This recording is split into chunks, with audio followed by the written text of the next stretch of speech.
Ashabi Ajma'in. As we mentioned so many times, that prayer has its own contents and components, and some of these actions are farz, are mandatory. If somebody will miss it, so there is no any remaking for that, but he has to repeat his prayer. Because missing a farz or mandatory practice, that nullifies the prayer. The second thing is wajib, which is compulsory. So compulsory thing, if that is missed, so then the remedy is to make sajda sahw in the end. And there is a sunnah. So if sunnah practice is missed, there is nothing for that. The prayer is done, but the reward will be so less. And same is the case of mustahab or recommended. So sahw means to forget or to miss. Means to miss something forgetfully. This happens in prayer also. In certain cases of sahw, there is sajda sahw. Sajda sahw is wajib according to Abu Hanifa, and that is a sunnah according to other three imams. Imam Malik, Imam Shafi, and Ahmad ibn Hanbal, they say that is sunnah. Imam Abu Hanifa says that is wajib. And you know the basic difference of Jumhur with Imam Abu Hanifa, rahmatullahi alayh, regarding this term of wajib. Because wajib to them three is synonym to farz. Wajib is synonym. Because they use the term for farz.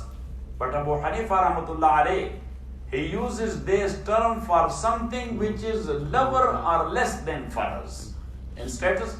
That is less and lower than farz. So Abu Hanifa call it wajib. And them, the three, they are using for something less than farz, so they are using sunnah for everything. For everything they use sunnah. Yes, for extra importance regarding certain things, they use another term, akadus sunan. Yes, are extra highly recommended. Because there is recommended, there is highly recommended, there is extra highly recommended. Recommended, that is mustahab.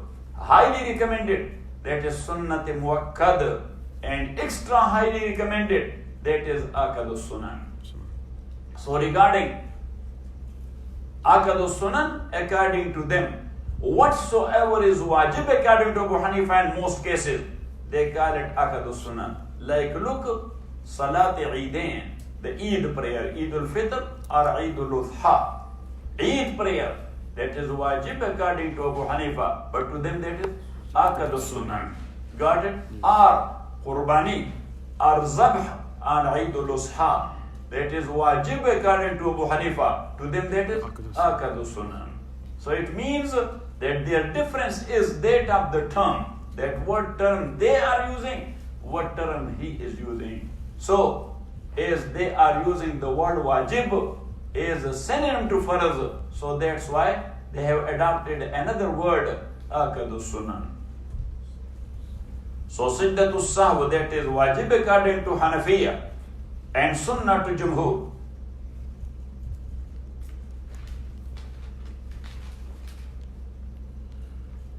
Now, when that sajda became due on someone, due to something, it became due to something, and somebody left it purposely, so he has committed a sin. He has committed a sin.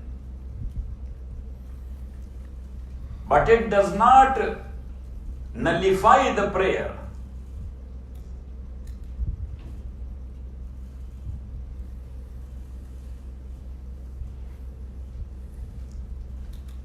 The sajda is a bandage to damage someone has caused to his prayer. This is a bandit to damage. Somebody has caused to his prayer. So it recovers the damage.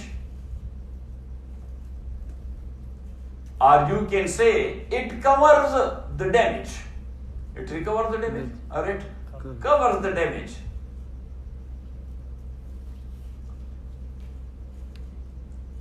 So now the question is, what makes Sajda Sahwa due?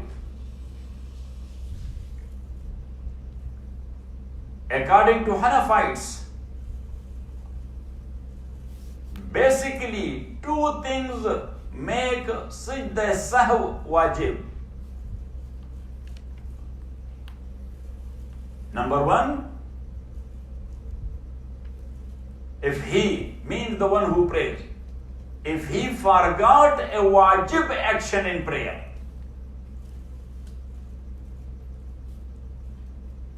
but except Ta'dilul Arkan, except Ta'dilul Arkan, T-A-D-E-E-L-U-L,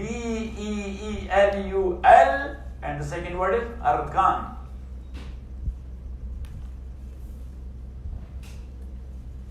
That Rana will tell you what is Ta'dilul Arkan. That is wajib according to Hanafites, but it does not make a Sajda Sahw due.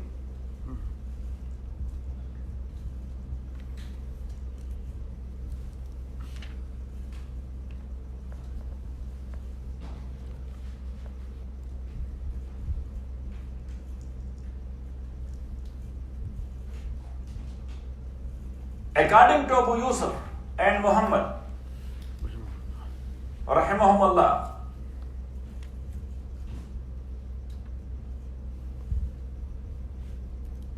this also makes it the Sahw due. So Ta'dilul Arkan means, look at me, to make the ruku proper. That's Ta'dilul Arkan. To make the ruku proper. To make, look at me, the qawma. Qawma means standing from ruku, proper. Upright condition. When you are going up, upright condition. Then to make the sajda proper. Then in between two sajda there is a sitting. That's called jalsa. That's called what? Jalsa. Jalsa means sitting. To make that jalsa proper. So these are called Ta'dilul Arkan, like this. Look at me. Yes. The proper way of ruku is Allahu Akbar. Your legs, your thighs straight. Your back, the hind part and the head straight in one line. Your hands straight, not bent. So that when you will make all these three parts of your body straight, that is the proper way of ruku. Like, look. Now if somebody is making his ruku like this, it's not the proper ruku. Ruku is done, but this is not a proper ruku. Yeah? Or if somebody has made his ruku like this, that's not the proper, because the hind part and the hand is not in the same line, straight line. Got it? Or if somebody will make it like this, it's not the proper ruku, because his head is too much down. Got it? Or if somebody, he bent his hands like this, so this is not the proper ruku. Should be like this, straight. Got it? And holding these knees with such a power that if somebody from the back will jump on your back, nothing is happening to you. You know what I'm saying? Yes. So this is the proper way. Now this is called Ta'dilul Arkan. Yes, but if somebody made his ruku like this, it does not go straight. So it means he missed the Ta'dilul. According to three imams, his prayer is batil. That is why. Because this Ta'dilul Arkan to them, that is farz, but according to Abu Hanifa, that is wajib. Got it? And as I told you, there's something which is farz, according to any imam. So to him, missing of that will nullify the prayer. Got it? So now, according to Abu Hanifa, rahmatullahi alayh, according to Hanafiya, all three Imams, Imam Abu Yusuf and Imam Muhammad included.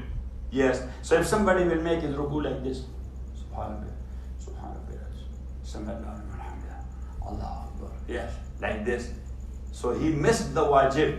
And as we mentioned, that the rule for missing a wajib is to make sajda sahwa. This is the only wajib which does not cause a sajda sahwa according to Abu Hanifa, but it causes sajda sahwa according to Abu Yusuf and Muhammad. Got it?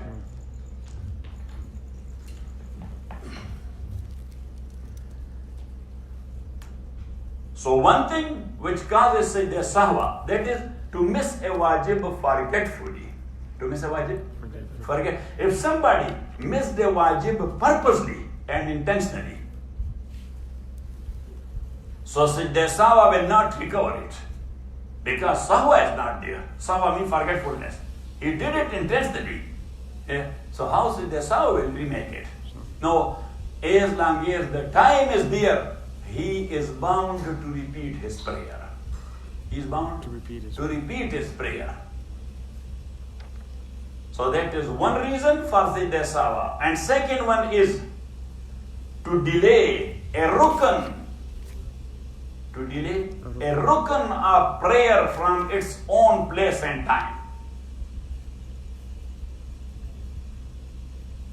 To delay a rukn from its place and time.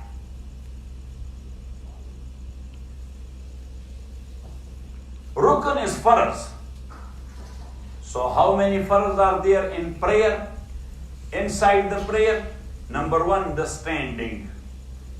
Number two, the ruku. Number three, both sajdas. Number one, the standing. Number two, the recitation. After standing, the recitation. Number three, the ruku. Number four, the sajda. Number five, the last sitting. The last sitting in the prayer. And number six, to go out of prayer intentionally. To go out of prayer intentionally. So these six things are farz according to Hanafiya.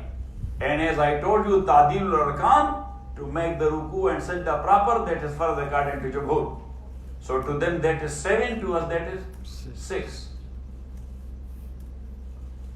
Got it? Yes. Now how somebody will delay the rukn?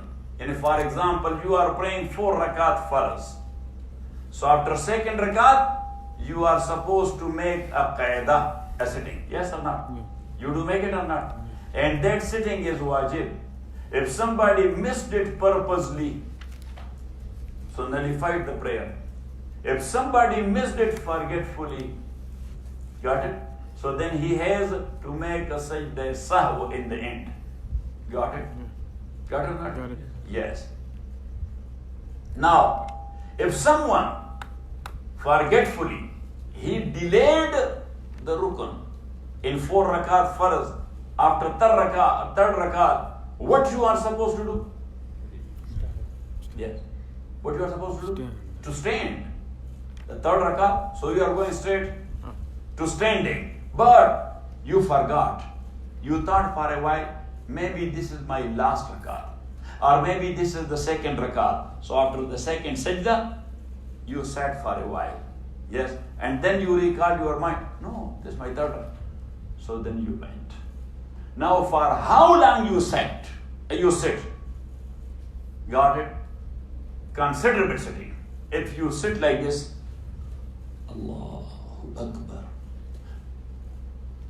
it does not cause you sajda sahw, because that sitting is not considerable. Considerable sitting is when you will sit to the extent of a complete sentence. When you will sit to the extent of complete sentence. Complete sentence not from outside, from inside the prayer. And especially the sentence which someone has to say there in sitting. So what we say in sitting? At-tahiyyatu lillah was-salawat. That's a complete sentence. At-tahiyyatu lillah was-salawat. That's a complete sentence. So to that extent, you said, so this is a considerable sitting. So, to such an extent, you delayed the standing, and that standing was farz. That is rukn. So this delay will cause you sajda sahw. What you will do? This delay will cause you sajda sahw. Got it or not? Got it. Or for example, in second sitting and first sitting after 2 rakat, Ashhadu an la ilaha illallah wa ashhadu anna Muhammadan abduhu wa rasuluh. After that, what you are supposed to do? Stand up. Stand for the 3rd rakat. But you forgot. So you said, Ashhadu an la ilaha illallah wa ashhadu anna Muhammadan abduhu wa rasuluh. Allahumma salli ala Muhammad. And then you regard your mind that, no, I have to go to the 3rd rakat. Now, if you said like this, Allahumma salli, and you stood up, there is no sajda sawa, because that delay is not considerable. But when you said Allahumma salli ala Muhammad, that's a complete sentence. Because the verb, the subject, and the object. A complete sentence in grammar or grammatically is Verb, the verb, subject, the subject, object. and the object. Got it? So this is Allahumma salli ala Muhammad, that's a complete sentence, because you express the verb, the subject, and the object. So now this is a considerable sitting. So when you will go to the 3rd rakat, then you will complete your prayer later on, you have to make sajda sahw. Got it? Got it. Because of that delay.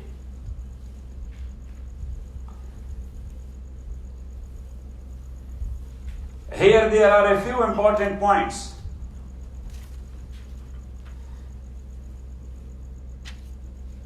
If this type of missing or misplacing, one is missing and the other one is misplacing. If that happen in Salat Eid, in what? In Salat Eid, means he missed the wajib forgetfully. So there is no sajda sahw. In Salat Eid, for missing a wajib, there is no sajda sahw. Because of the crowd, and as you know that some brothers or sisters, they pray only once a year.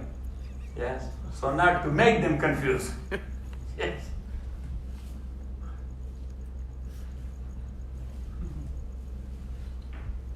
So in Salat, the second reason I added. The fuqaha says because of the crowd. So the crowd will get confused that what happened. So that's why for missing a wajib in Salat Eid, for example, the extra takbirat in Salat Eid, that is what? That is wajib.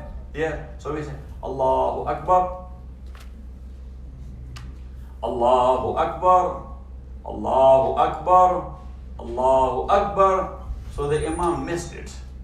The Imam missed it. So missed it, so missed it. Yes. Just do your prayer and say Assalamu alaikum wa rahmatullah, Assalamu alaikum wa rahmatullah. Don't confuse the people. Don't confuse the people. Because those who are coming only once or twice a year to the masjid for prayer, yes, they are getting confused with these extra takbirat. The Imam said a few takbirat. You know what I'm saying? Because when you are not used to, yes, so then that's what I told you, that there, the students of Saudi Arabia, they used to come to that masjid. Yes, so once the brother gave iqamah. So iqamah has two ways. One is that of Jumhur, the second one is that of Abu Hanifa, rahmatullahi alayh. So we do iqamah in the same way we are giving azan. Yes, we are. Allahu Akbar, Allahu Akbar, Allahu Akbar, Allahu Akbar. Ashhadu an la ilaha illallah, ashhadu an la ilaha illallah, ashhadu anna Muhammadan Rasulullah, ashhadu anna Muhammad. But Jumhur, they say Allahu Akbar, Allahu Akbar, ashhadu an la ilaha illallah, ashhadu anna Muhammadan Rasulullah, hayya ala salah, hayya ala falah. Qad qamat as-salah, qad qamat as-salah. Yes, so that young man, he was from some far villages from Saudi Arabia. So when he heard the iqamah twice, so after prayer, he came to me and he said that, Sheikh, the iqamah was wrong. Yes. So I said, yes, to you. I said, yes, to you. He said, what did it mean? I said, where you are living? So he mentioned some. I said, have you ever traveled? He said, yeah, to Haramain. I said, no. Outside Haramain, outside Saudi Arabia. He said, no. I asked him that, have you ever been in Iran? So he said, no. I have never been there. I said they start their azan 10 o'clock in the morning and finish 1 o'clock in the Zohar time. Because they're saying Allah. Because they're saying Allahu Akbar, Allahu Akbar. Then the Muslim is gone somewhere. He will come back. Yes, you will feel it that he is gone. Then after a while you will hear Allahu Akbar, Allahu Akbar. I don't know, he's taking a cup of tea. And then Ashhadu an la ilaha illallah.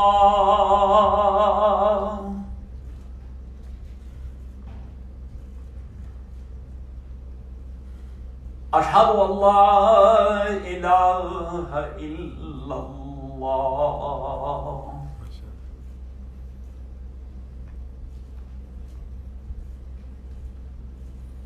Ashhadu anna Muhammadan Rasulullah.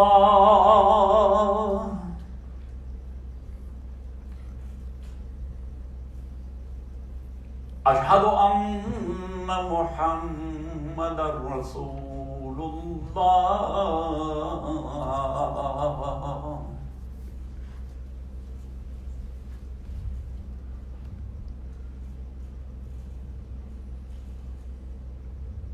Ashhadu anna Aliyan waliyullah wa wasiyuhu wa khalifatuhu bila fasl.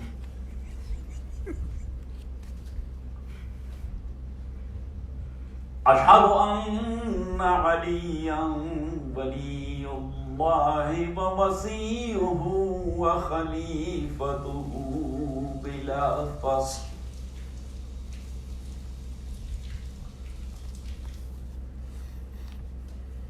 Hayya ala salah. Hayya ala salah. Hayya ala al-falah. Hayya ala al-falah. حي على خير العمل. حي على خير العمل. Allahu Akbar. So it takes time. So I told him, have you ever been in Iran? He said, no. He said that here we are wrong and you will say you are kafir. I said, brother, you have never been anywhere else, so that's why to you that is right, but that is not. He said, oh, that is. I said, yeah, that is. So anyhow, got it? Good. So in Idain, for missing a wajib, there is no sajda sawa because of the crowd. Wa sallallahu ta'ala ala khairi khalqihi.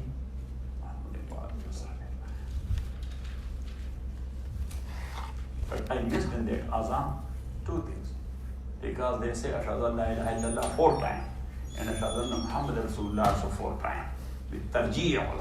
Got it? So just count for every sentence 1 minute.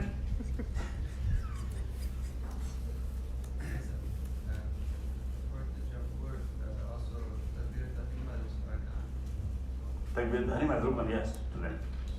Yes. So they are 8. Jazakallah. Ya Allah khair. Bismillah ar-Rahman ar-Rahim. Bismillah ar-Rahman ar-Rahim. Wa sallallahu ala nabi al-Kareem Muhammadin wa alihi wa ashabihi ajma'in. As we mentioned before, that in Islam, consultation is very much important. That is the quality of pious Muslims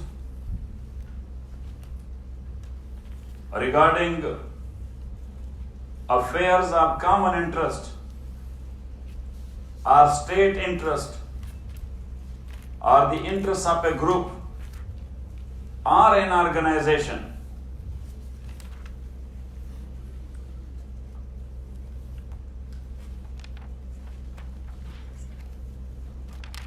as Allah subhanahu wa ta'ala says, ayah number 38 of Surah Shura, chapter number 42. There are so many qualities of the pious people, the mu'mineen. Some of them are وَالَّذِينَ اسْتَجَابُوا لِرَبِّهِمْ, and those who answer the call of their Lord positively. Answer the call of their Lord. Positive. Whatever Allah has ordered, He answered it positively. وَأَقَامُوا الصَّلَاةَ, and they perform the prayer. وَأَمْرُهُمْ شُورَى بَيْنَهُمْ, and who conduct their affairs by mutual consultation.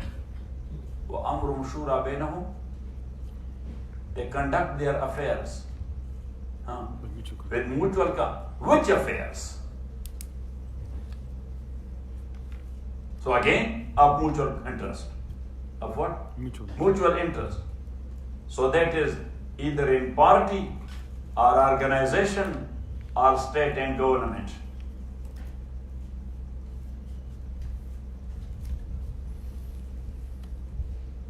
And Ibn Abbas says, radiyallahu ta'ala anhu,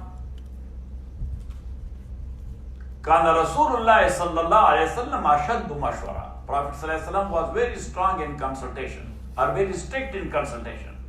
He was very strict in consultation. But where is consultation? Where there is no text of Quran and Sunnah? Because when text of Quran and Sunnah is there, there is no room for opinion. Consultation is what? Opinions. What is consultation? Opinion. Opinions. When the text is there any room for consultation? No. So wherever there was no any text or wahi, so Prophet ﷺ used to consult his Sahaba, Ridwanullahi alayhim ajma'in. And he had a Shura Amma. Shura Amma means a general Shura. And then he had Shura Khasa. Shura Khasa means special advisors, like Abu Bakr and Umar. As the Prophet ﷺ said, that every Nabi or Prophet, he has two advisors from the heavens and two from the earth. So my two advisors from the heaven is Jibreel and Mikael. And my two advisors are on earth is Abu Bakr and Umar.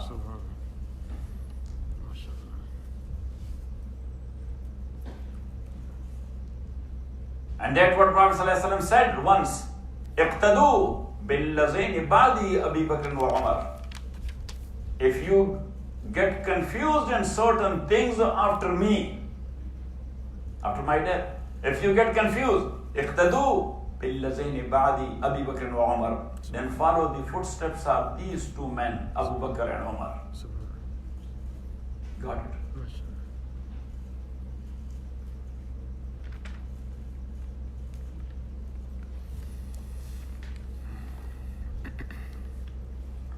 And as we mentioned, that for Islamic government, there is the Shura system.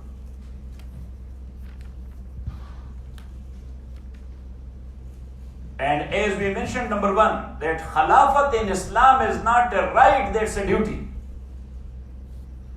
Khalafat, that is not a right, that's what? A duty. That's a duty.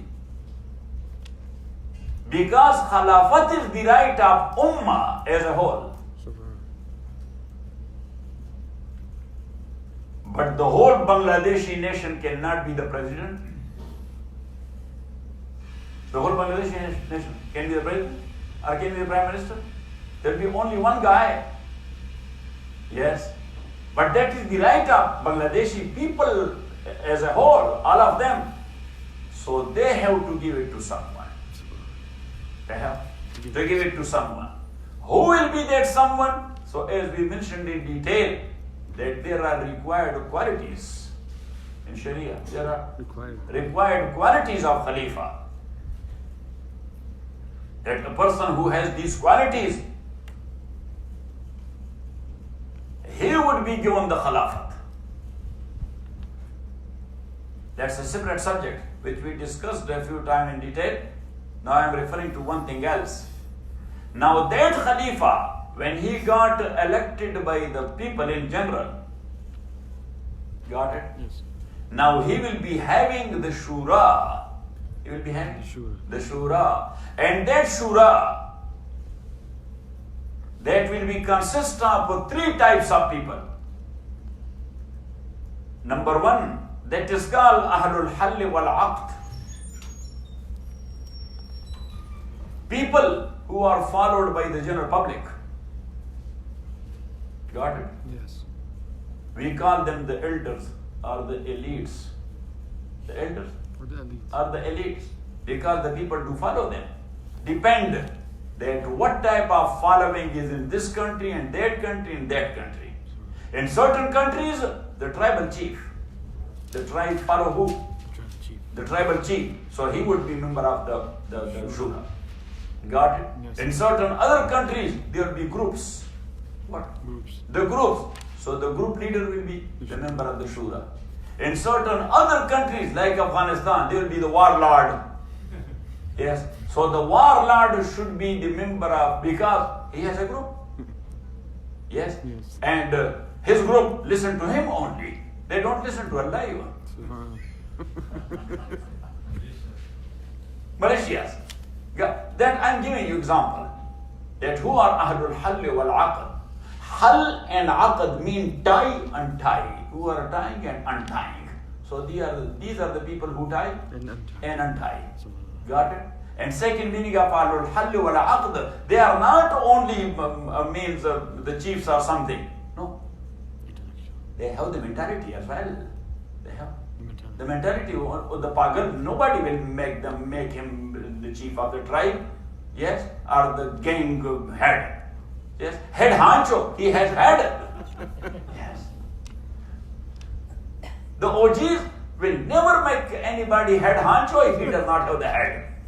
You know what I'm saying? Yes. Otherwise, he will throw them somewhere into quagmire. Got it? Or not it? Yeah. So that's why tie and tie mean who can resolve the problem. Tie and tie mean he can resolve the problem. So Khalifa is in need of such like people because he cannot handle everything on his own on individual basis. Then he is in need of helpers and supporters. That okay, so you will go to your own people, yes, and convince them for this, and you will go to your own people and you will convince them. So that's how everywhere the Khalifa cannot go to convince the people. So these people, they are called Ahlul Hall wal Aqd. And the second one, that is called Ahlul Shura, people who have opinion. They don't have groups. They don't have tribes. They are not the tribal chief, but they are intellectuals. They are opinion maker. They are opinion maker. And the third one, that is called Ahlul Ijtihad. Ahlul Ijtihad, nowadays the term is technocrats. They are called what? Technocrats. Who is technocrat? Expert in a technology. Medical field is a technology. Yes? Engineering, civil engineering, that's a technology.